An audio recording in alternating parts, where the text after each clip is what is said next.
그래서 만약에 십자가의 죽으심이었고 부활의 능력이 없었다면 우리는 그 예수를 믿을 이유가 하나도 없습니다. 이유는 간단합니다. 하나님은 성경을 통해서 누누이 강조하신 것이 하나를 강조하셨습니다. 하나님을 떠난 인간들, 그리고 죄와 허물로 죽은 인간들, 사망과 저주와 지옥 백성된 인간들을 위해서 그리스도를 보낼 것이고, 또 그리스도의 십자가의 죽음으로 우리를 죄사함 주실 것이고, 그 부활의 능력이 우리의 구원이 될 것을 하나님은 성경에서 강조했기 때문이죠. 그러면 이렇게 보셔야 돼요. 예수님의 십자가의 죽음과 부활의 능력이 없다. 그럼 성경은요, 지상 최악의 거짓말 책입니다. 하나님 믿을 이유가 없습니다. 또한 우리 자신도 마찬가지예요. 여러분이 기독교 집안에 3대, 4대, 5대 집안이든, 여러분이 모태신앙이든, 여러분이 인격이 훌륭하고 선행을 많이 베푸셨던 한 가지가 없으면 여러분 구원 못 받습니다. 정말 예수님이 나를 위해 오시고 나를 위해 십자가에 죽으시고 부활하셨던 사실이 마음에 믿어지지 않으면 구원은 나의 것이 절대 되지 않습니다. 자, 그렇다면 이렇게 보셔야 돼요. 예수 그리스도의 십자가의 죽음, 부활의 능력 당연히 있어야 되고 반드시 필요합니다. 오늘 마태복음 16장 21절부터 23절에 보게 되면 예수님이 지금 그 말씀하시는 거예요. 오늘 21절 한번 읽어보시겠습니다. 이때로부터 예수 그리스도께서 자기가 예루살렘에 올라가 장로들과 대제사장들과 서기관들에게 많은 고난을 받고 죽임을 당하고 제3일에 살아나야 할 것을 제자들에게 비로소 나타내시니. 자, 그러면 베드로를 포함한 이 제자들이요, 정말 하나님을 믿고 예수님이 그리스도이심을 믿고 성경을 믿었더라면 이 말씀을 알아들었을 것입니다. 이제야 시간표입니까? 하나님의 영원 전부터 약속하신 그때입니까? 예, 그걸 고백할 수 있어야 돼요. 그런데 베드로의 반응이 뭐라 그러죠? 22절 한번 보세요. 베드로가 예수를 붙들고, 여기 붙들고는 뭐냐면 손을 잡고 막 간절히 아니에요. 예수님을 등을 밀쳤다 그 말이거든요. 순간 이제 베드로가 얼마나 과격하고 충동적인 사람이에요. 그러니까 이게 말도 안 되는 소리를 하시니까, 자기가 봤을 때는 틀린 얘기를 하시니까 예수님을 벽에 들이밀고 그 말이거든요. 그리고 뭐라고 그랬죠? 붙들고 항변하여 이르되, 여기 항변은 뭐냐면 헬라어 원뜻이 이렇습니다. 꾸짖다, 책망하다, 다구치다 그 말이에요. 자, 그러면 이렇게 보는 거죠. 예수님 말씀을 듣고는 어떻게 해요? 예수님을 미치면서 꾸짖듯이 대들듯이 항변했다 그 말이거든요. 뭐라고 합니까? 이렇게 말하죠. 주여 그리 마옵소서. 예수는 절대 죽는다는 말씀 하지 마십시오. 그리고 예수님께는 결코 이런 일이 미치지 아니할 것입니다. 그러니까 예수님의 십자가를 들으면 들을수록 화가 나는 거예요. 왜 그랬을까요 도대체? 그 이유가 뭐냐는 거죠. 그 첫째입니다. 베드로에게 있어서는요, 엄청난 오해가 있는 거예요. 자, 분명히 성경에는 예수님의 십자가의 죽음을 계속 강조하셨어요. 구약에 그렇게 수많은 그 어린 양들, 송아지들, 염소들이 희생제물로 바쳐지죠. 그것은 한 동물의 죽음을 얘기하는 게 아니에요. 어린 양이 이렇게 피 흘려 죽은 것처럼 그리스도가 이렇게 피 흘려 십자가에 죽을 거다 그 말씀이거든요. 그러면 그리스도 없는 희생제사는 아무 가치 없는 겁니다. 그리스도의 십자가와 죽음이 없는 이 성경은 아무 가치가 없는 겁니다. 예수님이 이 땅에 오셔서 그래 병든 자 고치셨습니다. 외로운 자 위로하셨습니다. 그리고 굶주린 자 먹이기도 하셨습니다. 죽은 나사로 살리기도 하셨습니다. 각세병자 수도 없이 고치기도 하셨어요. 그런데 그게 예수님이 오신 목적과 본질은 아닌 거예요. 예수님이 이 땅에 한 가지 일을 위해서 오신 거예요. 그리스도의 일을 하려고 오신 거예요. 자, 그리스도 일은 뭐죠? 하나님 떠난 인간에게 하나님 만나는 구원의 길을 여신 분을 얘기하는 거예요. 인간은 누구나 죄 때문에 죽음을 당했어요. 사망에 빠져 있어요. 그 죄와 사망에서 우리에게 생명을 주시는 그를 그리스도라고 말하는 거예요. 인간은 누구나가 사단과 운명과 저주와 지옥 백성이 되었어요. 그에게서 자유케 하시는 분을 그리스도라고 하는 거예요. 그러면 예수님이 병 고쳐주고 위로해 주시고 사랑해 주시고 말씀 주시고 그걸로 그 근본이 해결이 안 되는 거예요. 딱 하나입니다. 그리스도가 나를 대신해서 내게 있는 그 죄를, 나는 해결할 수 없는 그 원죄를 대신해서 짊어지고 십자가에 죽으셔야만 우리는 죄에서 해방을 받는 거예요. 그것 때문에 그리스도가 오신 거예요. 자, 그러면 그리스도 없는, 십자가 없는 예수를 찾던 이 베드로와 제자들, 무슨 오해가 있었고 어떤 착각이 있었을까요? 첫 번째입니다. 그리스도의 십자가 죽음에 대한 오해가 너무 컸던 거예요. 자, 그러면 베드로가 지금까지 보아왔던, 평생 봐왔던 십자가의 죽음은 어떤 사형들이었을까요? 그게 다른 거 아닙니다. 여러분, 한 죄수를 죽임에 있어서 가장 잔인하고 가장 고통스럽고 가장 수치스럽게 죽이는 사형들이 뭔지 아세요? 그게 십자가의 죽음입니다. 예를 들면 단두대의 목을 잘라 사형시킨다. 그러면 단 한순간입니다. 그냥 고통 없이 깨끗하게 죽는 겁니다. 근데 십자가의 죽으면요, 길게는 이틀이 가는 거예요. 엄청난 그 고통을 받으면서 죽어가는 그 십자가의 죽음. 이제 베드로가 그런 생각을 하는 거죠. 그러니까 베드로가 순간적으로, 아니 예수님, 당신이 그렇게 죽을 이유가 뭐 있겠습니까? 이 말이거든요. 그러니까 이해가 안 되는 거죠. 그 말은 뭘까요? 하나님의 하신 말씀을 알고 있는데, 성경은 듣고 자랐는데, 예수님이 누누이 말씀하셨거든요. 인자가 온 것은 많은 사람의 대성물로 주려 함이니라. 또 인자가 예루살렘에 올라가 많은 사람에게 고난을 당하고 십자가에 못 박혀 죽임을 당하고 제3일에 부활할 것이다. 한두 번 말씀하신 게 아니에요. 근데 그게 베드로에게는 들을 때마다 반감이 생긴 거예요. 자기하고 너무 안 맞는 거예요. 그게 문제가 된 거죠. 왜 그랬을까요? 베드로가 알지 못하는 비밀이 있습니다. 성경 한번 같이 읽어보겠습니다. 베드로전서 2장 24절 자막에 나옵니다. 같이 한번 읽어볼까요? 다 같이요. 친히 나무에 달려 그 몸으로 우리 죄를 담당하셨으니 이는 우리로 죄에 대하여 죽고 의에 대하여 살게 하려 하심이라. 그가 채찍에 맞음으로 너희는 나음을 얻었나니. 지금 베드로전서는 누가 기록한 거죠? 베드로가 기록한 거예요. 그러니까 베드로가 뒤늦게 깨달은 거죠. 예수님이 십자가에 죽으시고 3일 만에 부활하신 뒤에야, 내가 십자가를 오해했구나. 예수님의 십자가에 죽으면 어느 죄수들과 같이 똑같은 형벌을 당한 게 아니구나. 내가 그 자리에 못 박혀 죽어야 되고, 내가 그렇게 고통받아야 되고, 그렇게 수치를 당해야 되고, 영원한 지옥의 형벌을 받아야 되는데, 내가 받을 모든 고통을 예수님이 담당하셔서 친히 죽으신 거구나. 그리고 고백을 한 게 베드로전서 2장 24절이에요. 침이 나무에 달려 그 몸으로 우리의 죄를 담당하셨으니. 예수님이 나무에 달려 십자가에 못 박혀 죽은 것 때문에 뭐라고 그랬어요? 이는 우리로 죄에 대하여는 죽고 의에 대하여 살게 하려 하심이라. 그가 채찍에 맞음으로 우리는 나음을 얻었다. 비로소 십자가의 복음이 깨달아지는 거예요. 여러분, 때로는 우리가 그래요, 예수 안 믿습니까? 예수님의 십자가의 죽음 모릅니까? 예수님의 부활을 우리가 몰랐습니까? 알잖아요. 근데 어떤 문제가 뭔지 아세요? 내 생각에 잡히는 거예요. 그 십자가가 오해될 때가 언제죠? 주로 내가 원한 대로 되지 않을 때, 원하지 않는 문제가 왔을 때, 내가 힘들다고 느껴질 때에, 그때 뭘 놓치는 거죠? 예수님의 십자가가 나하고 관계가 없어지는 거예요. 그냥 문제만 보이는 거예요. 내가 힘든 것만 보이는 거예요.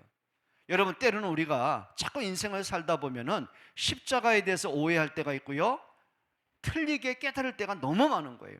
뭘 몰랐을까요? 갈라디아 3장 13절에 이렇게 말씀합니다. 한번 같이 읽어보겠습니다. 갈라디아서 3장 13절입니다. 그리스도께서 우리를 위하여 저주를 받은 바 되사 율법의 저주에서 우리를 속량하셨으니 기록된 바 나무에 달린 자마다 저주 아래에 있는 자라 하였습니다. 뭐한 거라고요? 그리스도께서 나를 대신해서 저주를 다 받으신 거예요. 그분이 내가 해결해준 율법의 저주를 다 끝내신 거예요. 그분이 나무에 달려 저주를 받아 죽은 것 때문에 내겐 새 생명이 주어졌고 하나님 자녀된 신분을 허락해 주신 거예요. 여러분, 베드로가 이걸 몰랐던 거예요. 여러분, 우리가 그동안 들어서 알고 있는 이론적인 지식, 교리적인 지식으로 멈추지 않고요, 그리스도의 십자가 은혜 속으로 깊이 들어가기를 주의 이름으로 축복합니다. 마치 뭐와 같습니까?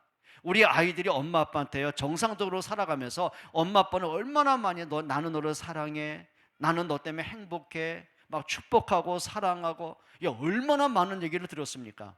근데 애들은요, 엄마 아빠의 사랑을 받고 사랑의 고백을 들으면서도요, 사랑의 정도를, 그 깊이를 모르는 거예요. 단순하게 아이들 수준의 어떤 거죠? 그러니까 자기 원하는 대로 맛있는 거 해주고, 불량식품 사주고, 놀러 다녀주고, 장난감 사주고, 놀아주고, 이제 그걸 자기는 사랑으로 하는 거예요. 여러분 기억하셔야 됩니다. 내가 원하는 놀잇감, 장난감, 먹잇감, 그것 때문이 아니에요. 엄마 아빠 마음속에는 깊은 사랑을 깨달을 때 그걸 철이 들었다고 말하는 거예요. 여러분 우리 신앙인들도요, 진짜 좀 철 좀 들으셔야 돼요. 한번 자기한테 말해보세요. 철 좀 들자. 좀 철 좀 들으세요. 옆에 분에게 한번 얘기하세요. 우리 철 좀 드소. 이렇게 얘기하세요. 너나 들어라. 여러분 우리가 그럴 때 너무 많은 거예요. 지금 베드로가 어떤 경우예요? 철이 없어요. 나는 주는 그리스도, 아무리 떠들면 뭐합니까? 그리스도가 이 땅에 오신 목적과 본질을 모르는데요. 그냥 자기 필요에 따라서 예수가 필요한 것이지 그리스도의 본질을 모르는데요. 그리고 나중에 깨달은 게 우리가 읽었던 베드로전서 2장 24절의 고백입니다. 아, 그 십자가가 죽음으로 끝난 게 아니구나. 내가 죽어야 될 그 자리에 그리스도가 죽음으로 내게 생명이 주어진 거구나. 그때 비로소 영적인 수준이 높아지기 시작합니다. 또 베드로가 착각이 뭔지 아십니까? 인간은 누구나가 죽음은 끝이라고 본 거예요. 근데 예수님은 죽음으로 끝이 아닌 거예요. 예수님의 십자가의 죽음은 새로운 시작입니다. 구원의 시작이고, 은혜의 시작이고, 죄사함의 시작이고, 하나님과 만남의 시작이고, 영원한 천국의 시작이 되는 거예요. 죽음은 끝이 아닌 거예요. 오늘 성경 한번 보시겠습니다. 우리 여러분 꼭 기억하셔야 돼요. 그럼 우리는 어떤 걸까요? 누가복음 24장 11절에 12절에 보게 되면은 예수님이 십자가에 못 박혀 죽은 것 때문에 나도 죽겠구나 두려움 때문에 도망치는 두 제자가 나옵니다. 한 사람의 이름은 글로바입니다. 또 한 사람의 이름은 기록이 되지 않았습니다. 근데 이들이 왜 예수님의 십자가를 목격하고는 도망을 쳤을까요? 십자가의 죽음의 의미를 모르는 거예요. 예수가 십자가의 죽음으로 끝난 것처럼 나도 죽겠구나, 그 두려움 때문이에요. 그런데 그들이 도망치는 중에 부활하신 예수님이 그들을 찾아오십니다. 딴 얘기 안 했어요. 성경을 통해서 왜 그리스도가 오셔야 되는지, 왜 그리스도가 죽으셔야 되는지, 왜 부활하셔야 되는지 그걸 자세히 설명하시는 거예요. 여러분 기억해야 돼요. 진짜 믿음은 다른 거 아니에요. 말씀을 듣는 중에 내게 믿음이 회복되기 시작하는 거예요. 말씀을 듣는 중에 자기들의 틀린 생각이, 불신앙이 깨어지기 시작하는 거예요. 여러분 말씀 통해 그리스도가 확인되기를 축복합니다. 우리는 어떻습니까? 예수는 그리스도 고백하지요. 주님은 나의 주님이시고 그리스도입니다 고백하잖아요. 그런데 그 믿음의 고백이 언제 무너집니까? 언제 그리스도가 아니 자꾸 불신앙에 잡힙니까? 뭘까요? 주로 똑같은 거예요. 내가 생각한 대로 안 됐을 때, 내가 기대한 대로 안 됐을 때, 나는 기도했는데 응답이 안 온다고 생각했을 때, 그렇죠. 건강이 회복되지 않아요. 경제가 회복되지 않아요. 자녀가 변화가 안 돼요. 주변이 변화가 안 돼요. 그럼 뭐 할까요? 믿어도 소용없고 기도해도 소용없고. 우리는 별 얘기 다 하지 않습니까? 여러분 기억하셔야 돼요. 여러분 우리가 내가 생각한 것, 내가 기대한 것 때문이 아니에요. 예수님은 그래도 그리스도가 맞습니다. 여러분 여기에서 모든 답을 얻기를 축복합니다. 또 베드로가 왜 예수님의 십자가에 대해서 자꾸 반감을 가졌을까요? 왜 예수님의 십자가를 인정 안 했을까요? 왜 고백을 안 하고 믿지 못했을까요? 이유가 뭔지 아십니까? 그리스도에 대한 오해가 너무 컸던 거예요. 베드로가 뭐라고 하는지 아십니까? 그러니까 언제든지 그거예요. 예수님을 보면서 늘 기대가 뭐냐면 언제 왕 되실 겁니까? 사도행전에도 보게 되면 이 말씀이 있는 거죠. 사도행전 1장 6절에 보게 되면 예수님이 부활하시고 40일 동안 하나님 나라를 말씀하신단 말이에요. 근데 말씀을 들으면서도 여전히 제자들의 관심은 하나였어요. 예수님, 이스라엘을 회복할 때가 이때입니까? 그 말은 뭐죠? 예수님이 이제 당신이 이렇게 부활의 능력을 우리에게 보이셨는데 드디어 로마를 정복하고 우리를 식민지에서 해방시킬 때가 지금입니까? 여전히 뭐였어요? 예수님을 정치적인 메시아로 기대한 거예요. 또 그들은 뭐였냐면 육신적인 만족을 채워줄 예수를 기대한 거예요. 요한복음 6장 26절에 보게 되면 예수님이 안타깝게 말씀하셨어요. 너희가 나를 따라오는 것은 그리스도의 표적을 보고 따라온 게 아니라 너희가 떡을 먹고 배부르기 때문이구나. 지금 제자들이 예수님께 붙어 있는 거예요. 지금 많은 무리들이 예수님을 계속 따라다니는 거예요. 근데 그들이 예수를 따르는 목적이 뭐예요? 하나예요. 야, 저 예수 따라다니까 떡도 먹는 애, 배고픈 문제 해결하네. 그러면 뭐예요? 육신적인 만족 때문에 예수를 따라온 거지 그리스도를 보고 따라온 게 아닌 거예요. 그게 문제가 된 겁니다. 여러분, 우리 주일학교 아이들 이제 드림 아카데미 계속 했지 않습니까? 하고 있지 않습니까? 그러면 이제 아이들에게 간식을 줍니다. 저도 좀 짓궂죠. 목사님 하나만. 그런데요, 애들이 안 줘요.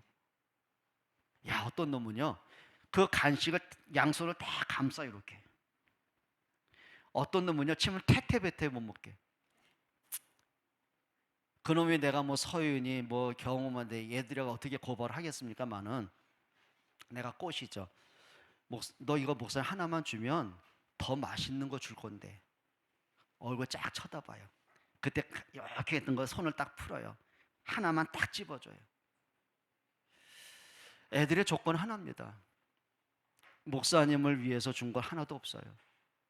좋은 거 준다니까 조건적이에요. 여러분, 어떤 면에서는요, 우리가 예수님을 믿는다고 하지만은 그럴 때 참 많은 거예요. 예수 믿으니까 너무 좋아. 예수 믿기를 너무 잘했어. 기도하니까 너무 은혜가 커. 주로 예수 믿으니까 좋아. 그때는 언제일까요? 내가 예수 믿으니까 그렇게 마음이 편안해졌어. 예수 믿으니까 몰라 뭐 이렇게 막 건강해지는 것 같아. 우리 애들 교회 보내니까 말이야, 애들이 뭔가 변화가 됐어. 주로 그런 거 아니겠어요? 그러면 내가 원하는 대로 안 되면 예수님 등도를 떠나갈 겁니까? 여러분, 어떤 면에서요, 마치 철없는 아이들처럼 우리가 예수를 믿을 때 그럴 때가 참 많더라고요. 여러분, 기억해 보시기 바랍니다. 내가 원했던 예수, 나의 만족을 채워줄 예수, 내가 기대했던 예수가 아니라 예수님이 그리스도이기 때문에 결단하는 여러분 되길 축복합니다. 이게 좀 뒤바뀌어져야 되는 거죠. 크게 두 번째입니다.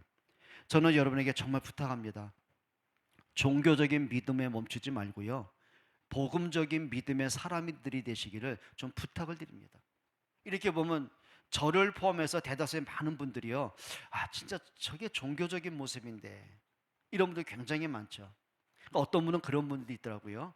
내가 오늘 예배 안 하면, 오늘 내가 기도 안 하면 하나님 뭔가를 나한테 벌을 줄 것 같아.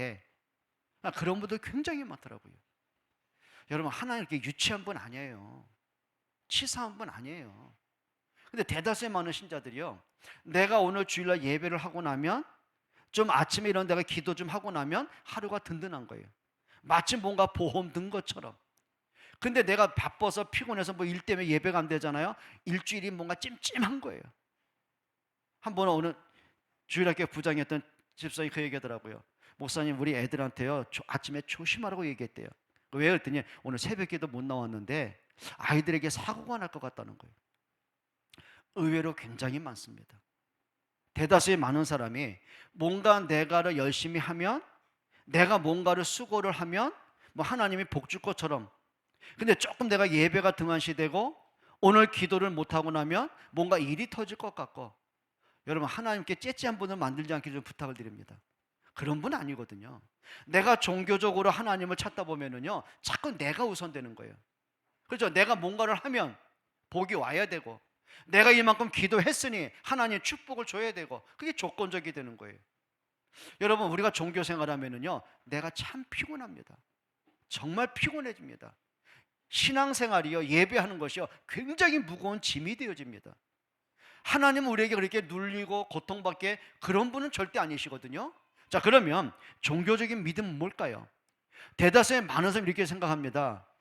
우리 집안은 기독교 집안이야. 나는 4대째야. 나는 3대째야. 근데 그분하고 깊이 만나다 보면은요, 구원의 확신조차 없는 경우가 굉장히 많아요. 내가 태어나 보니 우리 부모님이 기독교 신자예요. 뭐 집사고 장로예요. 우리 아버지가 목사예요. 한 번은 우리 언진이가 한 중학생 때인가 언제 한번 이런 얘기 하더라고. 아빠 왜 해필은 목사 됐어요? 왜 아빠 목사 됐어요? 그 말은 뭐냐면 아빠가 목사니 내가 목사인가요? 교회 오면은 많은 분들이 그런데요. 너는 목사 딸이니까, 목사 딸이니까 이게 막 무거운 짐을 지어준대요. 그리고 뭔가 자기도 예배 시간에 좀 흔들리고 뭐 좀 피곤해가 졸 수 있잖아요. 이렇게 얘기한대요. 너 목사 딸이 졸면 어떻게? 이런데요. 하는 말입니다. 아빠 왜 해필 목사 됐어? 그러니까 하는 말입니다. 교회 가는 게 너무 힘들대요. 근데 어느 날 또 바뀌었어요. 아빠가 복음 가진 전도자이기 때문에 난 너무 행복했대요. 그때는 내가 뭐 필요한 거 있냐고 물어봤어요.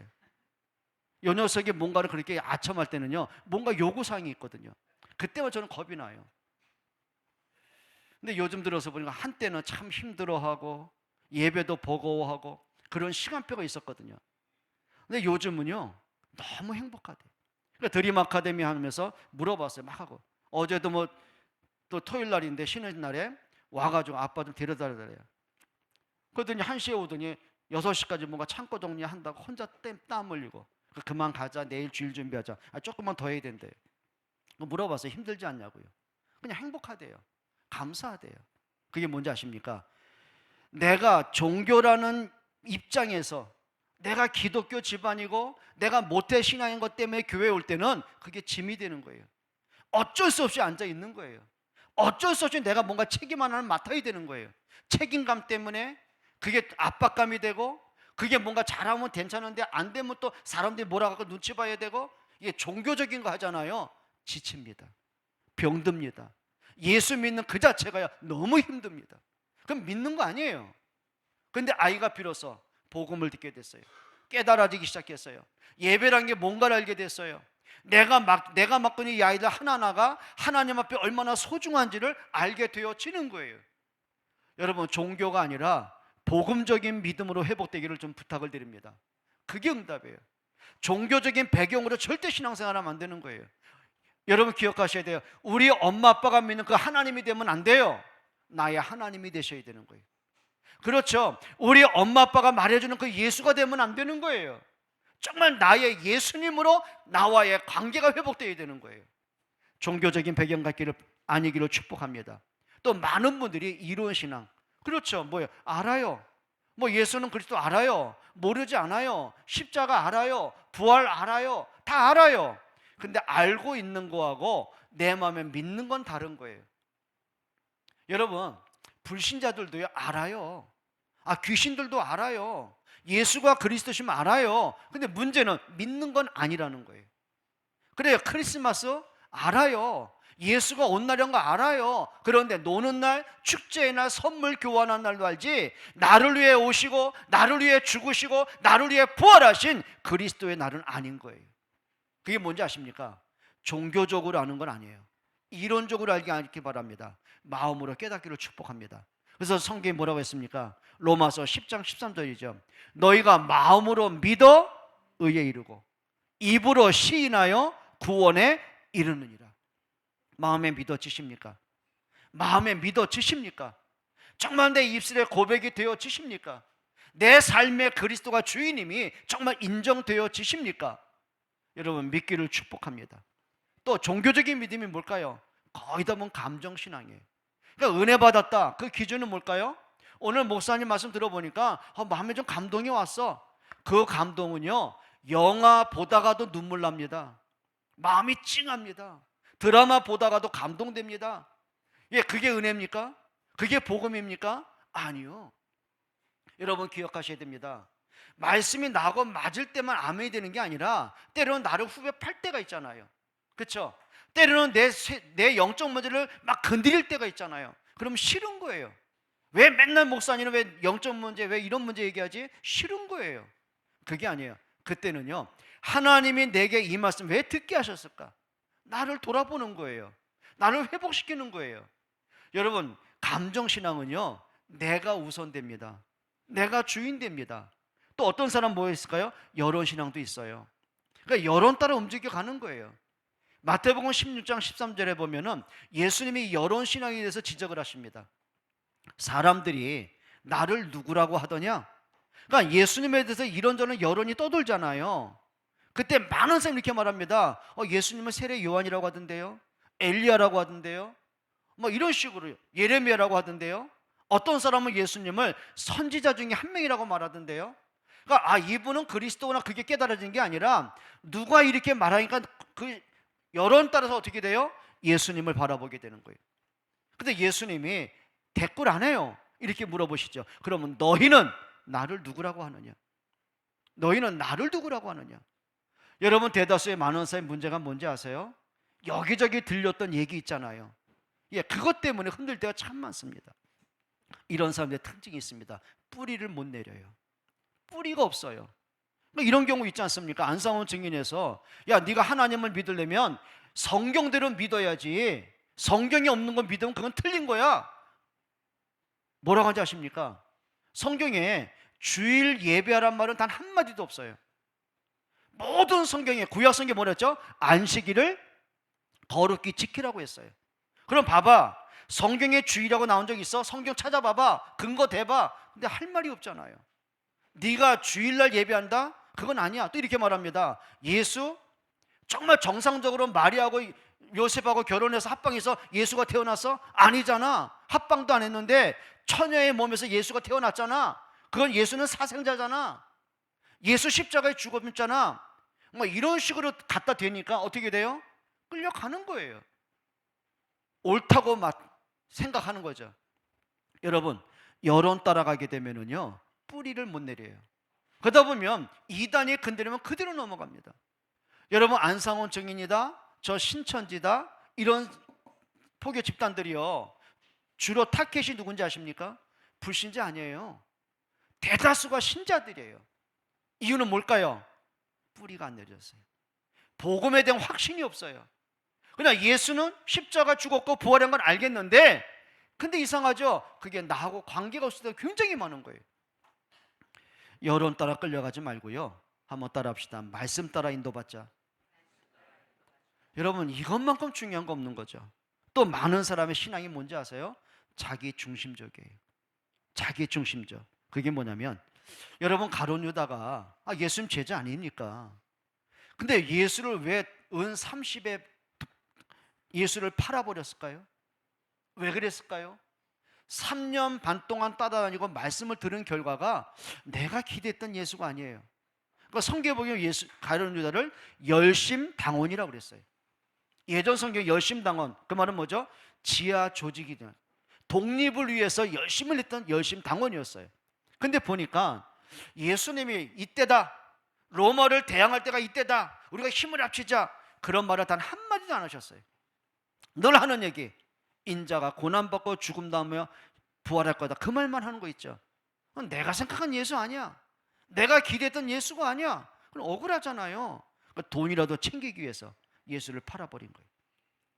여러분, 베드로가 왜 예수님을 부인하고 도망갑니까? 예수님 그리스도 고백해놓고요, 그런데 결국은 내가 기대했던 예수가 아니었어요. 십자가에 죽는 건 내가 원했던 예수가 아니었어요. 그러다 보니 예수를 부인할 수밖에 없었고 예수를 버리고 도망갈 수밖에 없었던 거예요. 뭔지 아십니까? 자기 중심적인 신앙이 그렇게 돼버리는 겁니다. 여러분, 진짜입니다. 내가 아닌 하나님 앞에서 정말 말씀 듣고 은혜 받기를 축복을 드립니다. 또 대다수의 많은 사람이 뭘까요?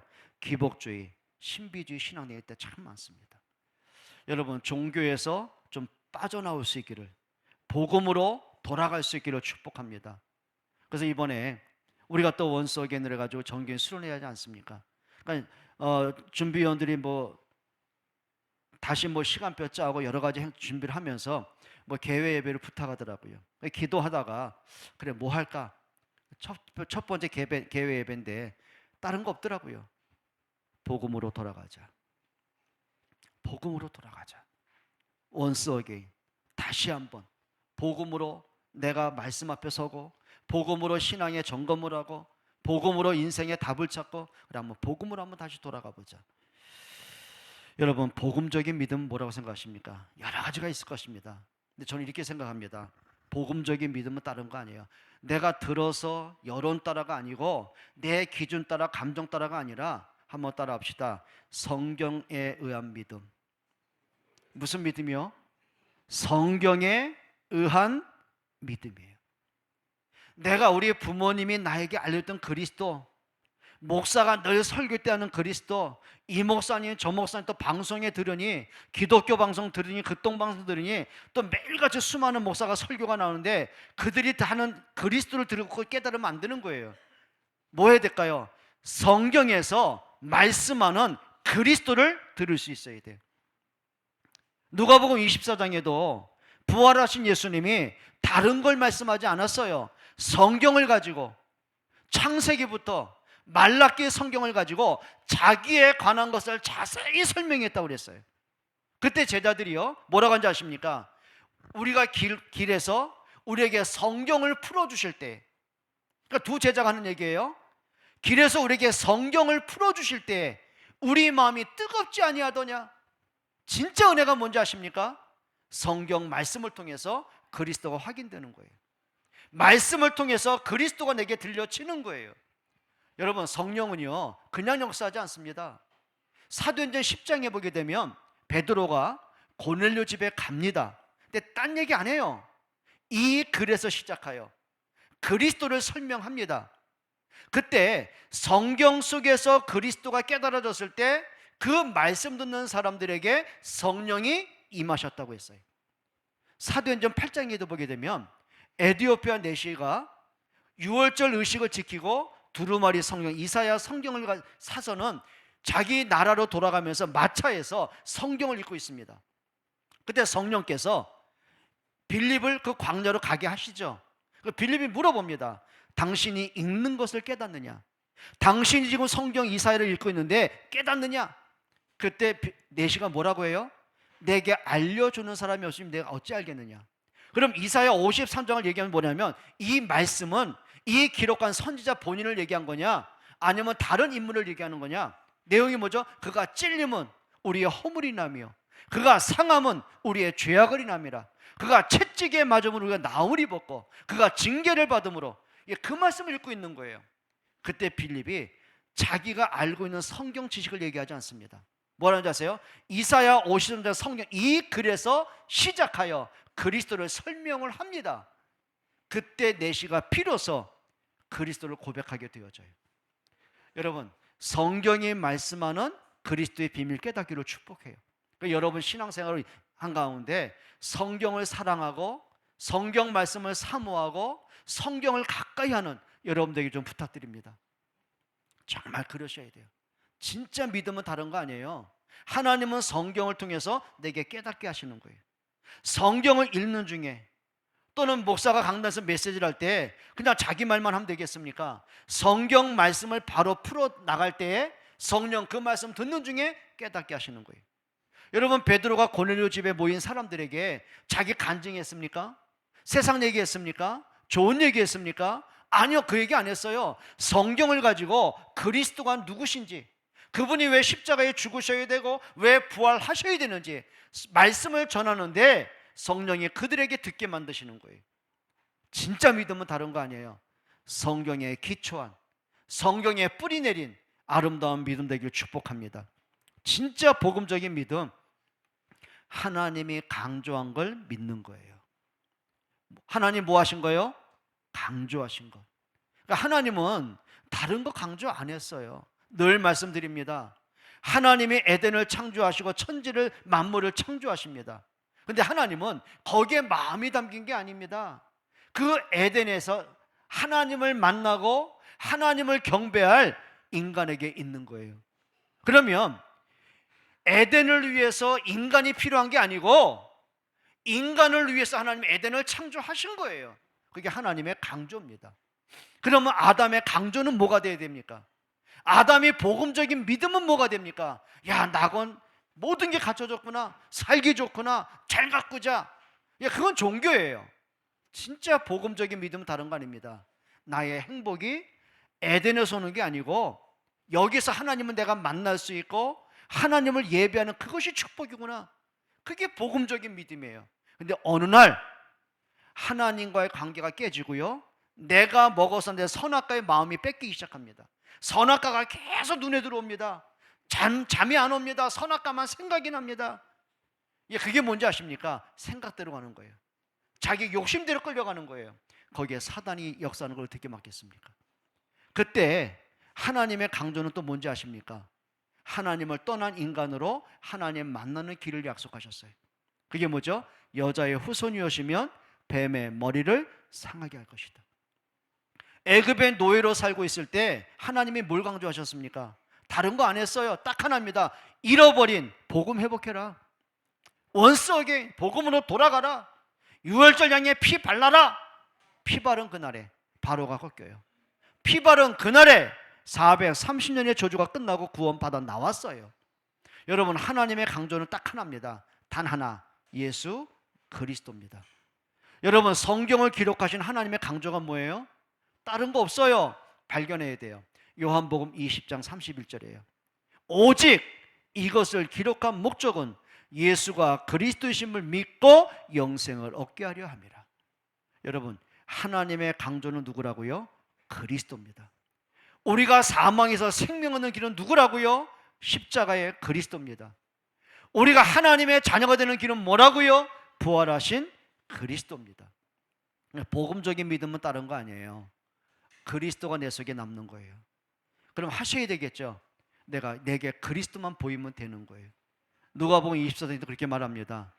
그들이 말씀을 통해 그리스도가 깨달아지고 나니 성경은 뭐라고 하는지 아세요? 그들의 눈이 밝아져 그인 줄 알아보더니, 예수님이 죽음으로 끝난 예수가 아니라 그분이 부활하심을 비로소 보게 되어집니다. 여러분, 진짜 믿음은 다른 거 아니에요? 하나님이 강조하신 그리스도입니다. 여러분, 이 다니엘이요, 어릴 때 전쟁 터지던 포로로 끌려가던 사자굴 속에 던져지던 그때마다 뭐 붙잡은지 아세요? 하나님이 강조하신 그리스도의 언약을 붙잡습니다. 그들이 마음의 뜻을 정합니다. 뜻이 뭘까요? 하나님의 주신 약속을 붙잡은 겁니다. 또 사자굴 속에 들어올 때 뭐라고 하는지 아십니까? 그들이 자기 집에 돌아가서는 예루살렘을 향하여 창문을 열고, 아니, 바벨론에서 예루살렘까지 거리가 수천 킬로, 수만 킬로 먼 거리인데 보입니까? 근데 왜 굳이 창문을 열고 예루살렘 쪽을 바라봤을까요? 그게 확신이 있는 거예요. 하나님이 약속하신 메시아 그리스도가 오실 그 땅을 얘기하는 거거든요. 여러분, 그리스도로 결론 내기로 축복합니다. 그리고 진짜 믿음은 다른 거 아니에요. 예수님이 하신 일에 대한 확신입니다. 그래요, 딱 하나 하셨어요. 오늘 마태복음 16장 21절은 예수님이 많은 고난을 받고 십자가에 못 박혀 죽은 지 3일 만에 부활하실 것이다. 여러분, 이 복음이 여러분 속에 각인되기를 축복합니다. 진짜 나를 위해 오시고 나를 위해 죽으시고 나를 위해 부활하신 그리스도가 믿어지고 고백되고 체험되시기를 바랍니다. 마지막 세 번째입니다. 베드로가 뒤늦게 깨달아지는 것이 있습니다. 그게 뭘까요? 사도행전 2장 23절로 24절에 보게 되면은 베드로가 성령 충만받고 주변에 많은 사람이 몰려듭니다. 그때 그들이 이렇게 말하죠. 저들이 대낮에 웬 새술이 취했느냐. 그때 베드로가 그들에게 외친 메시지가 그겁니다. 요엘서에 예언된 대로 예수님이 그리스도로 오셨다라고 말합니다. 그 말은 뭘까요? 구약 성경이 비로소 이제 보여지기 시작하는 거예요. 그냥 역사적인 책이 아니라 선지자가 외친 설교로 끝난 게 아니라 하나님이 왜 구약의 창세기부터 말라기 성경을 기록하게 하셨는지, 그 말씀하신 그대로 예수님이 그리스도로 오셨다는 사실이 보여지기 시작하는 거예요. 또 사도행전 2장 36절에 베드로가 분명히 말합니다. 너희는 정령히 알아라. 너희가 십자가에 못 박은 이 예수를 하나님이 주와 그리스도가 되게 하셨다. 같이 한번 읽어봅니다. 사도행전 2장 36절입니다. 같이 읽습니다. 그런즉 이스라엘 온 집은 확실히 알지니 너희가 십자가에 못 박은 이 예수를 하나님이 주와 그리스도가 되게 하셨느니라. 너희가 못 박은, 그 말은 뭐죠? 나 때문에 십자가에 죽은 그 예수를 얘기하는 거예요. 그럼 뭐라고 합니까? 확실히 알아라. 지우지 마라. 여러분, 흔들리지 않았으면 좋겠어요. 도대체 뭐 때문에 그리스도가 흔들립니까? 뭐 때문에 자꾸 그리스도가 멀어집니까? 도대체 뭐 때문에 예수님의 마음속에 안 믿어집니까? 어떤 문제길래, 어떤 사건이길래, 어떤 힘든 일이길래, 어떤 상처가 있길래 자꾸 그리스도가 멀어집니까? 확실히 알아라. 너희가 십자가에 못 박은 이 예수를 하나님 너희의 주와 그리스도가 되게 하셨다. 영원히 변함이 없는 말씀인 줄 믿기를 바랍니다. 로마서 5장 6절에 말하지요. 같이 읽어봅니다. 시작. 우리가 아직 죄인 되었을 때, 다시 읽어요. 5장 6절입니다. 우리가 아직 연약할 때에 기약대로 그리스도께서 경건하지 않은 자를 위하여 우리가 아직 연약할 때, 그런 육체적인 힘이 없다는 얘기 아니에요. 영적으로 완전히 무너진 거예요. 완전히 우상을 섬기면서도 이 우상이 하나님이라고 착각할 만큼, 내가 사단에게 잡혀 있으면서도 이게 운명이 뭔지도 모를 만큼, 복음을 들으면서도 전혀 들리지 않는 만큼, 우리 그럴 때 있잖아요. 말씀을 듣는데 전혀 안 들려요. 뭐 영어로 한 것도 아닌데 내가 한국 사람이 한국말이 안 들려요. 그게 뭔지 아세요? 내 영이 완전히 무너진 걸 얘기하는 거예요. 연약할 때 기약대로, 그 말은 뭐죠? 하나님의 약속한 대로, 성경에 하나님이 기록한 된 대로 그 그리스도께서 경건하지 않은 죄인된 나를 위하여 죽으셨다. 로마서 5장 8절입니다. 함께 읽습니다. 우리가 아직 죄인 되었을 때에 그리스도께서 우리를 위하여 죽으심으로 하나님께서 우리에 대한 자기의 사랑을 우리가 아직 죄인 되었을 때에 그리스도께서 나를 위해 십자가에 죽으심이 하나님의 나에 대한 사랑이라고 했어요. 5장 10절에 이렇게 말합니다. 같이요. 우리가 원수 되었을 때에 그의 아들의 죽으심으로 말미암아 하나님과 화목하게 되었은즉 화목하게 된 자로서는 더욱 그의 살아나심으로 말미암아 구원을 받을 것. 하나님과 원수된 우리를, 하나님과 등돈인 나를 그리스도께서 십자가에 죽으심으로 하나님과 화목하게 하셨어요. 하나님과의 관계를 회복하셨어요. 믿어지십니까? 그리고 베드로가 깨달은 게 뭔지 아십니까? 사도행전 2장 21절에 누구든지 주의 이름을 부르는 자는 구원을 얻으리라. 예수가 누구예요? 나의 구원이심을 비로소 깨닫게 됩니다. 그리고 사도행전 3장 6절에 날 때부터 안전맥이 된 사람에게 딴 얘기 안 했어요. 내게 있는 건 너에게 주노니 나사렛 예수 그리스도 이름으로 걸으라. 그리스도 이름이 누구예요? 내가 빠져나서는 운명과 저주와 재앙에서 해방하신 그리스도. 성경은 뭐라고 합니까? 진리를 알지니 진리가 너희를 자유케 하리라. 여러분 자유케 되길 바랍니다. 생각에서 자유하길 바랍니다. 과거로부터 좀 자유하기를 바랍니다. 과거의 아쉬움과 억눌림과 상처와 원망과 이런 재앙에서 자유하기를 바랍니다. 오늘 그 복음을 누리셔야 돼요.